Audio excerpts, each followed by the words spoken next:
오늘은 마가복음 14장 43절에서 52절까지 말씀입니다.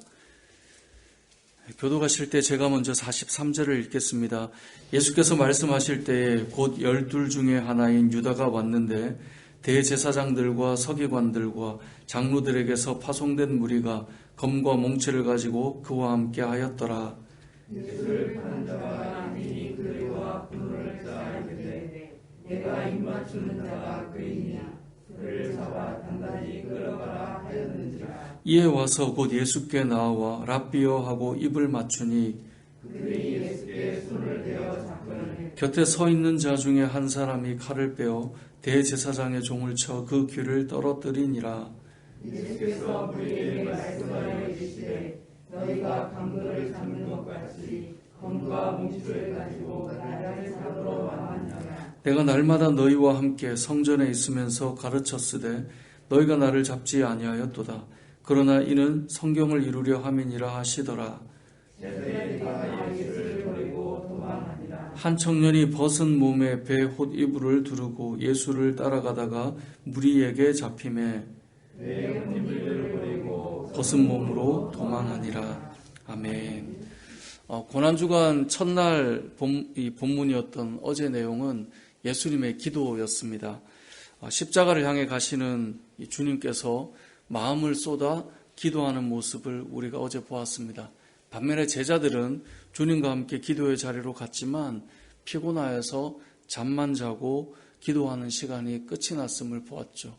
어제 그런 말씀을 드렸습니다. 기도하는 것도 특별히 기도해야 되는 때가 있고 시간이 있다라는 거였어요. 예수님께서 늘 기도하셨지만 십자가를 앞에 두고 더욱 주님 앞에 하나님 앞에 기도하는 그런 모습을 예수님께서 보여주셨잖아요. 그것을 통해 우리도 어쩌면 이 고난주간이 더욱 하나님 앞에 평상시에 우리가 기도하지만 하나님 앞에 기도하는 시간으로 삼는 것은 우리가 주님 앞에서 믿음으로 이 시간들을 잘 보낼 수 있는 유익한 자리가 될 것입니다. 오늘 본문을 보면 이제 예수님께서 기도를 마치고 잡혀가시는 내용이 나옵니다. 무리들이 무기를 들고 등장하는데 누구와 함께 등장하죠? 43절을 보니까 가룟 유다와 함께 등장하게 됩니다. 가룟 유다가 그들과 함께 신호를 짰습니다. 내가 다가가서 입 맞추는 자가 예수다라는 거예요. 그래서 45절을 보니까 이에 와서 곧 예수께 나와 랍비여 하고 입을 맞추니 예수님께 나아가서 선생님하고 입을 맞추는 것입니다. 자, 이게 신호였습니다. 이 사람이 예수다. 잡아가면 된다. 이거죠. 당시에 입을 맞춘다는 것은 제자가 스승에게 예를 갖추는 모습입니다. 그런데 겉으로 보기에는 지금 예를 갖추는 모습이지만 실제로는 스승을 팔아넘기는 계략이 담겨있는 행동입니다. 그래서 유다의 이 행동을 흔히 배반의 입맞춤이라고 말하곤 합니다. 분명히 스승에게 예를 행한 입맞춤이지만 실상은 그 속은 예수님을 팔기 위한 입맞춤이기 때문에 배반의 입맞춤이다라고 말하곤 하는 것이죠. 보기에는 그럴듯한데 실상은 예수님을 팔고 있는 행동의 모습인 것입니다.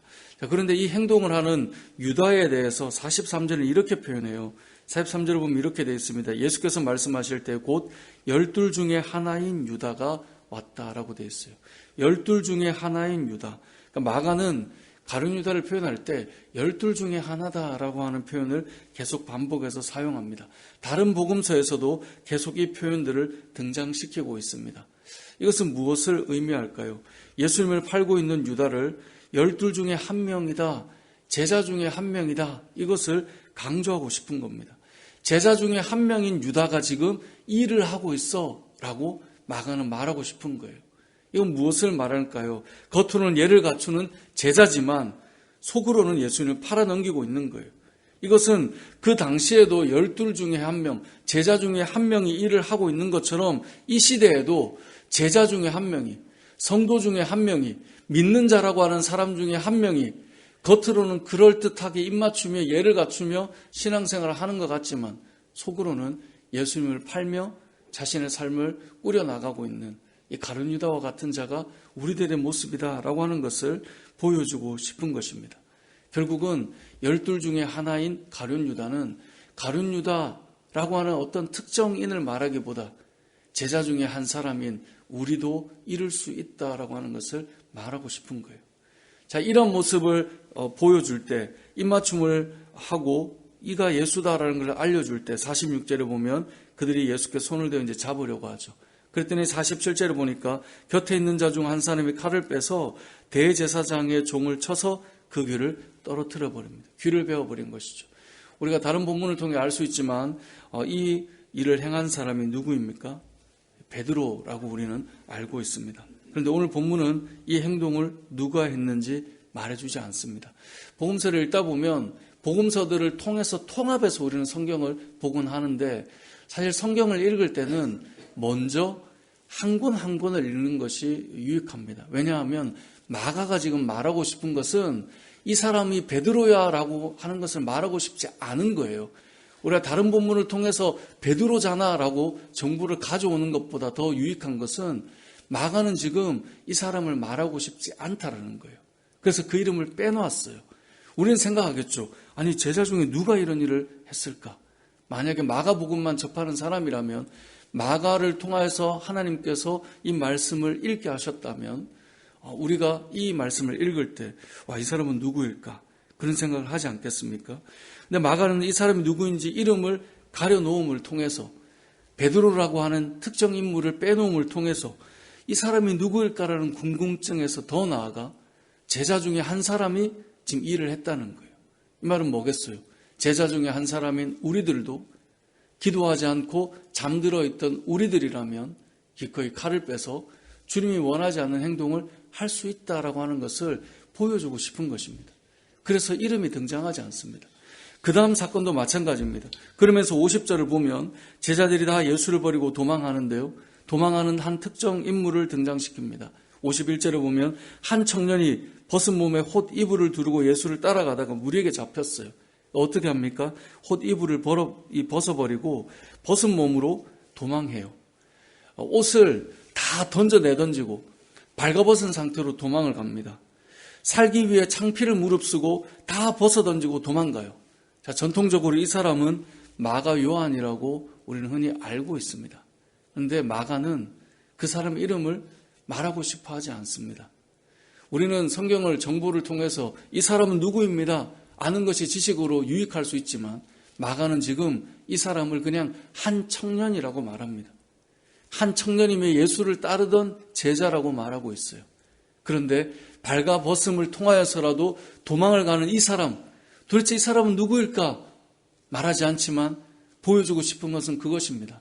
제자 중에 한 사람이 부끄럽더라도 창피하더라도 다 던져놓고 도망가는 것, 제자가 바로 그랬어. 이것을 말하고 싶은 거예요.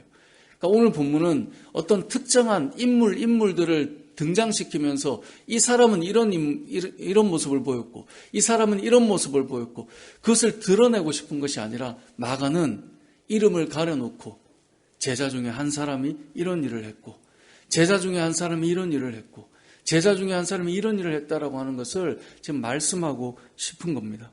그것은 결국은 누구를 향한 말씀일까요?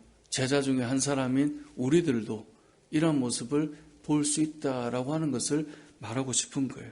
어제 본문은 십자가를 앞두고 기도해야 할 때 모든 제자들이 잠에 빠져 있었다는 것을 우리가 보았죠. 오늘 본문은 십자가를 향해 주님이 걸어가실 때 12 중 한 명은 예수님에게 예를 갖추는 배반의 입맞춤을 행하며 무리들에게 예수를 넘겼고, 또 한 제자는 그 상황에 칼을 휘두르다가 도망을 갔고, 또 한 청년 제자는 발가벗고라도 살기 위해 도망을 갔고, 그렇게 모든 제자들이 도망을 갔다라고 말씀하고 있는 거예요. 이 상황에서 예수님은 무엇을 하고 있습니까? 바로 이들을 향해, 십자가를 향해 또 한 걸음 내딛고 있다라고 하는 것을 보여주는 것입니다. 오늘 본문에 등장하는 제자들은 우리들이라고 마가는 말하고 싶어 하고요. 그러면서 동시에 예수님께서는 그러한 제자들을 위해, 그러한 우리들을 위해 십자가로 한 걸음 더 나아가고 있다. 이것을 말씀해주고 있는 것입니다. 말씀을 정리해 보겠습니다. 겉으로는 그럴듯하지만 속은 예수님을 팔고 있는 제자처럼 살아가는 우리들을 위해, 기도할 시간에 잠만 자다가 칼을 휘두르고 있는 제자처럼 살아가는 우리들을 위해, 부끄럽더라도 살기 위해 달아나버리는 그 제자처럼 살아가는 우리들을 위해, 그렇게 다 어려울 때 달아나 버리는 제자들처럼 우리들을 살아가는 우리들을 위해 주님은 십자가로 한 걸음 더 나아가고 있다. 이것을 말씀하고 있는 것인데요.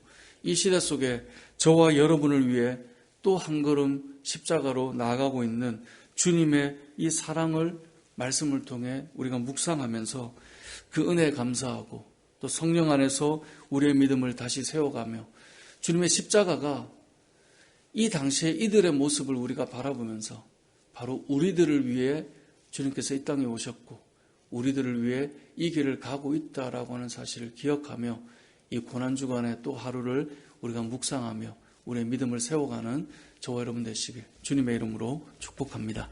아멘.